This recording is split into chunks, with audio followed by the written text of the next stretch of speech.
Grandes conquistas do futebol brasileiro foi a integração de jogadores negros. O que hoje parece assim tão normal, não foi sempre assim. Há 90 anos, um time brasileiro deu exemplo contra a discriminação racial.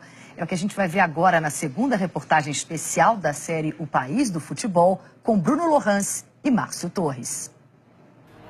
O futebol é o esporte mais popular do país e, portanto, um reflexo genuíno da sociedade brasileira. A miscigenação de raças, culturas e credos está estampada na seleção e na arquibancada.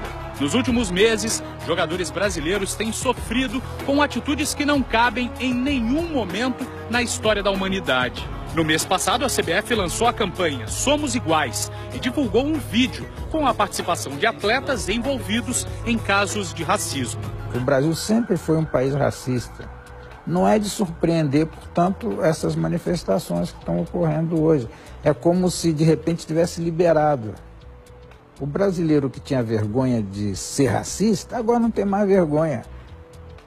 Ele grita a plenos pulmões no estádio contra um jogador negro, mas isso sempre houve, sabe? No começo, no Brasil, o futebol era praticado apenas por quem podia pagar mensalidades de clubes de classe média alta.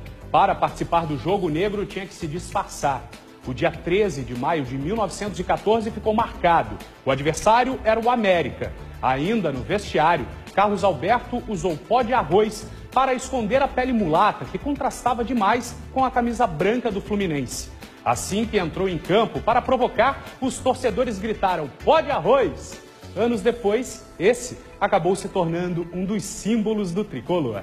Mas foi o Vasco da Gama que desobedeceu completamente as normas sociais dentro de campo. Em 1923, montou um time com os considerados excluídos e ganhou o Campeonato Carioca. Num time que tinha um número considerável de atletas negros, mulatos, brancos pobres, analfabetos, não importa. E a conquista do Campeonato Carioca de 23 estabelece uma mudança de paradigma.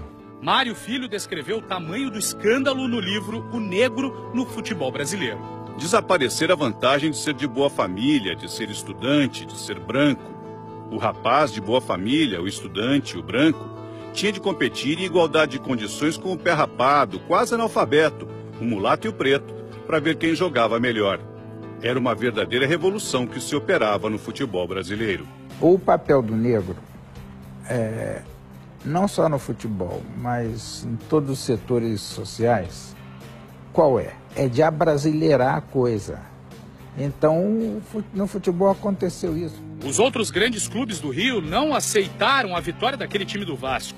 Em protesto, criaram uma outra federação para disputar o campeonato do ano seguinte, a Associação Metropolitana de Esportes Atléticos. Até convidaram o Vasco da Gama, mas sob algumas exigências. De que o Vasco eliminasse 12 atletas do seu elenco, sob a alegação de que eles tinham conduta duvidosa.